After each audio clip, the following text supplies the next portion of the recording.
No dia 2 de fevereiro, eu já tinha cravado o que ninguém teve coragem de bancar na internet. Lula não seria candidato. Pode procurar. Revira vídeo, data, publicação, corta frame, faz o que você quiser. No dia 2 de fevereiro, quando eu falei isso, ninguém estava bancando essa leitura no peito. Ninguém. Tinha um bando de frouxo esperando o sinal da imprensa, um bando de analista de almanaque mastigado, e eu já estava vendo o que esses cegos não enxergavam. Eu sou Stefan, especialista em campanhas políticas. Eu não falei isso em 2 de fevereiro para lacrar, para viralizar ou para brincar de profeta da internet. Eu falei porque a estrutura já estava podre. Lula já não mostrava base para sustentar uma reeleição com força. O que existia era maquiagem, blindagem, propaganda e aquele teatro velho de sempre que o PT está acostumado a fazer. O primeiro ponto: a saúde. Um homem, nessa idade, 80 anos, sentado na presidência de um país do tamanho do Brasil, não está disputando só imagem, está disputando resistência, reflexo, coordenação, capacidade de comando, imagem para suportar a crise atrás de crise. E isso não se avalia com um clipe de academia. Isso se avalia no peso da cadeira. E a cadeira já estava pesada demais. Governar o Brasil não é inaugurar obra, ler teleprompter e posar de líder histórico.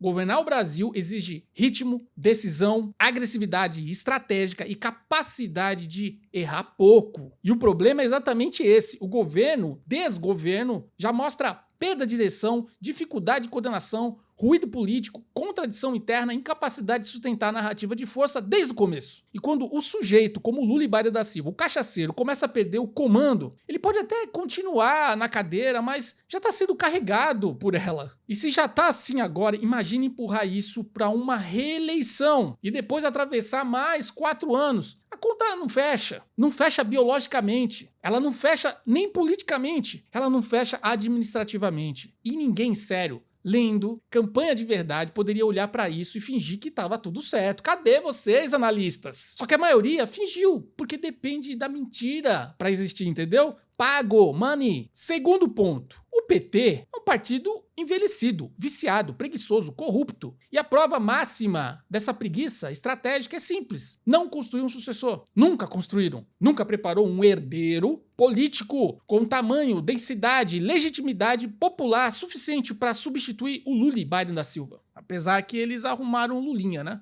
Eles preferiram achar que dava para empurrar eternamente com a barriga. Agora, paga o preço da própria burrice. Tentaram o Haddad, não colou. Tentaram o Boulos, também não colou. O partido envelheceu, a bancada envelheceu, os quadros envelheceram, o discurso envelheceu e o pior para eles, envelheceu sem renovar potência alguma. Viraram uma máquina de cargo, um condomínio de interesses pendurados na imagem de só um sujeito: o desgovernado, o cachaceiro, o pinguço, o único imbatível Lula e Biden da Silva. Quando o homem enfraquece, aparece o que sempre esteve escondido: o vazio. E foi por isso que eu disse em 2 de fevereiro que Lula não seria candidato. Porque eu não estava olhando o slogan, eu estava olhando a falta de reposição de peça. Eu estava olhando a decadência por dentro. Eu estava olhando o partido percebendo tarde demais que passou décadas e o poder não produziu ninguém capaz de herdar a cadeira sem parecer uma segunda linha. Lá no Congresso, a coisa também não é maravilha assim. A base interesseira, o apoio é por conveniência. Muita gente lá está no governo só por cargo. A maioria, 99%, 100%. Então, quando a derrota surge, eles somem e depois, quando a vitória chega, eles voltam. O terceiro ponto: o ambiente internacional mudou. E aqui entra a parte que destrói a análise preguiçosos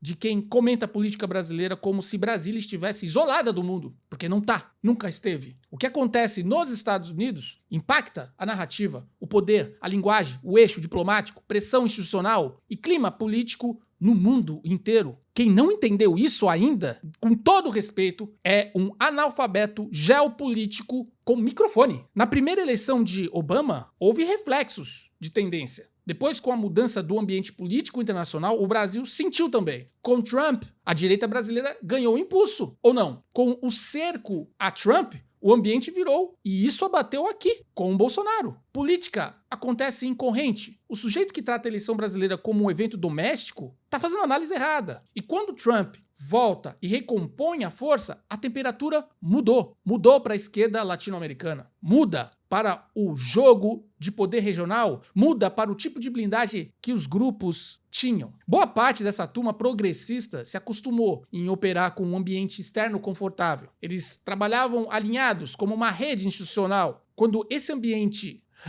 rompe, o medo apareceu. O que fizeram com Trump lá fora e o que fizeram com Bolsonaro aqui segue uma lógica parecida de perseguição política, revestida de moralidade institucional. Ninguém percebeu isso? Tentaram transformar esmagamento de adversário em virtude cívica. Tentaram vender cerco político como defesa da democracia. Tentaram empacotar abuso como civilização. Você consegue mapear por um tempo isso? Esconder sempre? Não. Uma hora essa encenação cansa. Uma hora até o eleitor mais desatento percebe que tem algo podre nesse teatro. E aí entra Lula e Biden de novo. Porque quando o ambiente internacional começa a ficar menos amigável, quando o governo já carrega o desgaste interno, quando a saúde pesa, quando o partido não construiu sucessão, quando a sustentação é muito mais fisiológica do que orgânica, o que acontece? O sujeito começa a testar saída, começa a modular discurso, começa a dizer que não sabe se será candidato, e tem idiota tratando isso como humildade. Esse é o jeito de sair de ré sem admitir que foi cercado pela própria fragilidade. Essa conversa de ainda vou decidir não sai da boca de quem tá seguro, sai da boca de quem já entendeu que a porra da conta ficou pesada. Acabou, porra! Essa desistência, quando vem depois de desgaste acumulado, nunca é um gesto bonito de estadista.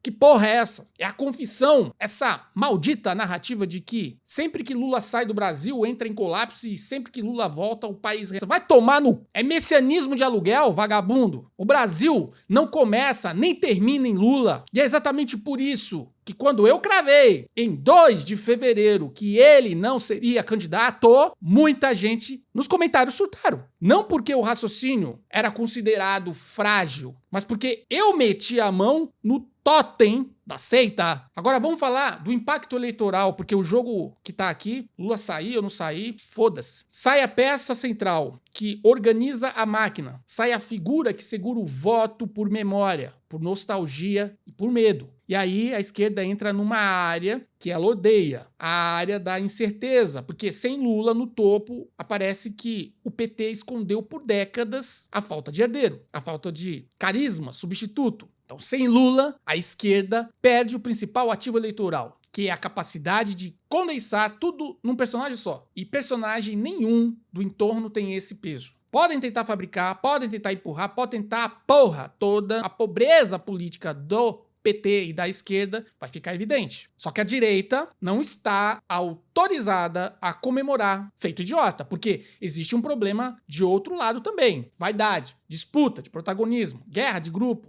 Gente que cresceu surfando na onda do Bolsonaro e agora acha que pode pegar um pedacinho da herança e se vender como um centro do universo. Enquanto a esquerda tenta sobreviver sem o seu totem, a direita corre o risco de se sabotar por excesso do ego. Tem uma quantidade constrangedora de gente querendo ser mais importante que o processo. Querendo sentar na mesa como dono de capital político, que não construiu nada sozinho, querendo transformar reparação histórica em disputa de condomínio. Isso enfraquece a direita. Isso confunde o eleitor, hein? Isso vai embaralhar a mensagem. Isso dá oxigênio para um sistema se reorganizar. Um nome moderado, um candidato embalado para parecer responsável, equilibrado, sereno, com carinha. Sabor, direita. É bom a gente entender uma coisa. Eleição presidencial não é live de internet. Então, não é corte viral, não é comentário raivoso, é estrutura, dinheiro, é tempo de TV, aliança, é repetição de mensagem, é operação em escala nacional, internet. Ajuda? Ajuda. Mas quem acha que internet sozinha carrega uma majoritária nacional, nunca montou uma campanha nem de síndico no seu prédio. Por isso, quando eu disse em 2 de fevereiro que Lula não seria candidato, eu não estava brincando de adivinhação. Eu estava lendo 5 camadas ao mesmo tempo: saúde, desgaste, falta de sucessão, ambiente internacional e consequência eleitoral. Eu não estava vendo um sujeito politicamente apertado por dentro e por fora. Eu estava vendo um sistema tentando ganhar tempo para organizar a transição sem transformar isso numa cena de fraqueza explícita. O problema é que a realidade corre rápido, mas a tendência agora é simples. Quanto mais o cenário apertar, mais vão aparecer sinais públicos de dúvida do reflexo da responsabilidade. Esse vocabulário